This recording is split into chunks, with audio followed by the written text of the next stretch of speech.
There is a misconception that money men are always destined for great things. Well, I'm here to tell you that's not the case. What's the first thing that comes to mind when you hear the name Elon Musk? Twitter, Tesla, SpaceX, or maybe lots of money? He might be one of the richest people on the planet, but there sure are many controversies that follow the businessman.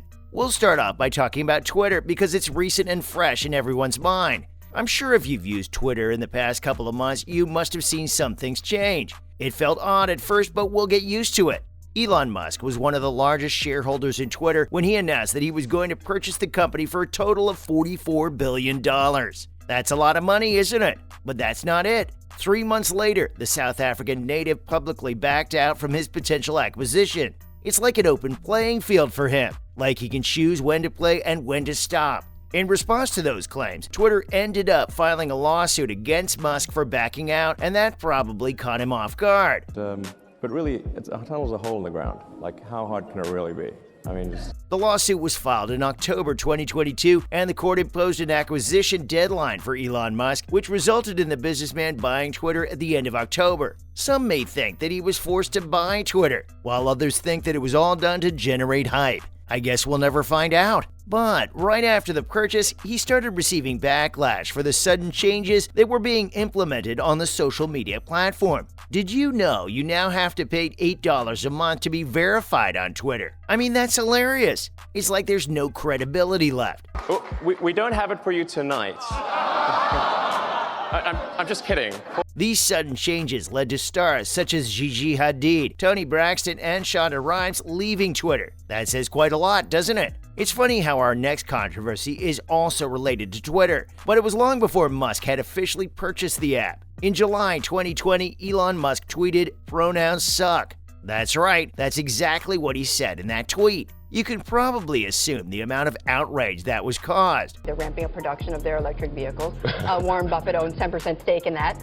Musk was trending all over social media for his offensive and transphobic two-word tweet. So much so that his then-girlfriend, Grimes, replied asking him to turn off his phone and stop, as she cannot support hate. The Tesla founder later clarified his stance in another tweet, saying that I absolutely support trans, but all these pronouns are an aesthetic nightmare. I don't think this called for anything. Well, you just put this USB-C port in your head, and The damage had been done the minute he posted that tweet. Let's go back in time another 2 years. It's 2018, and Musk got in trouble for his claims of taking Tesla private. Can you guess where he made those claims? Yeah, you're all right. It's Twitter again. In 2018, Elon Musk took to Twitter claiming that he had secured funding to take his publicly traded company, Tesla, private. She related the anecdote that we went on a date.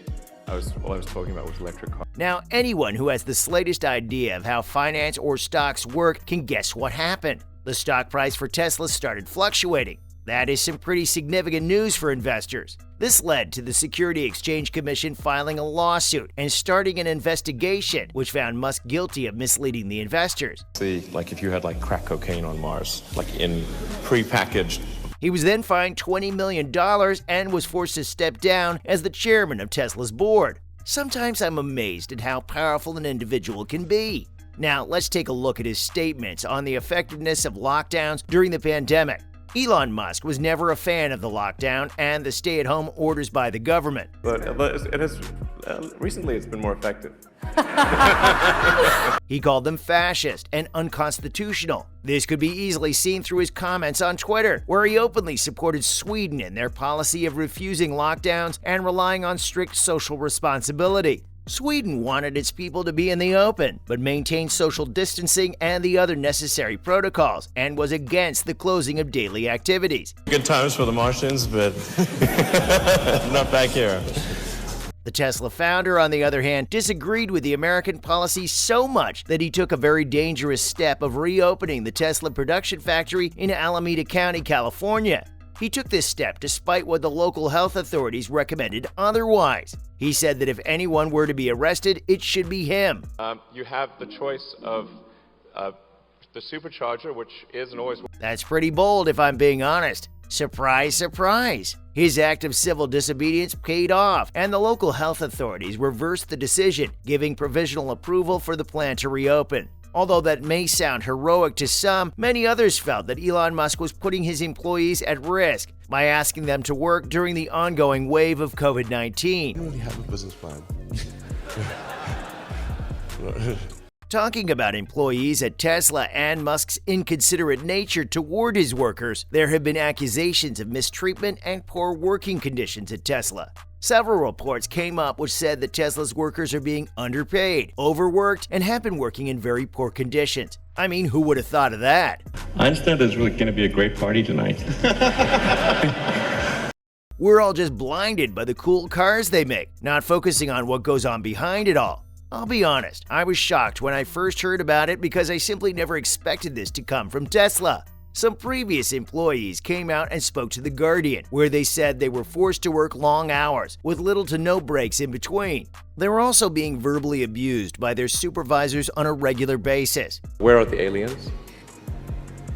Maybe they're among us. I don't. The question is why, and for what? The simple answer given by the ex-workers is that all of it is done to fulfill the CEO's ambitious production goals. These poor conditions led to many injuries and accidents at the workplace, which created a noise in the labor rights groups. They called for greater safety protocols and better working conditions at the factory, to which Musk responded saying that Tesla is focused on the safety and well-being of its employees and that necessary protocols are being followed. I mean, it's impossible to know the truth, but we can all sympathize with the workers who are going through all of the chaos. Our next controversy is weird, yet fascinating. By now, we've established that Elon Musk is not a stranger to lawsuits resulting from his controversies. We'll see how a diver sued Musk for $190 million in charge of defamation. In 2018, a total of 12 boys, who were members of a football team, became trapped deep within a cave in northern Thailand. Vernon Unsworth, the UK driver, was a cave explorer who helped rescue those boys. However, Elon had sent a submarine along with Tesla engineers to rescue the boys,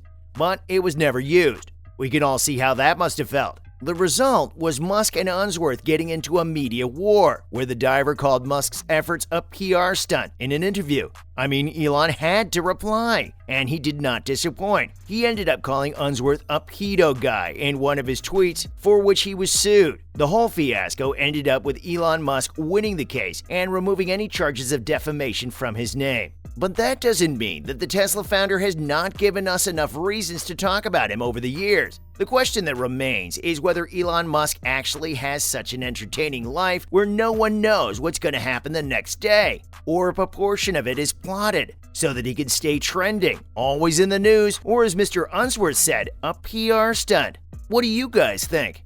That's all from me today. See you all in the next video.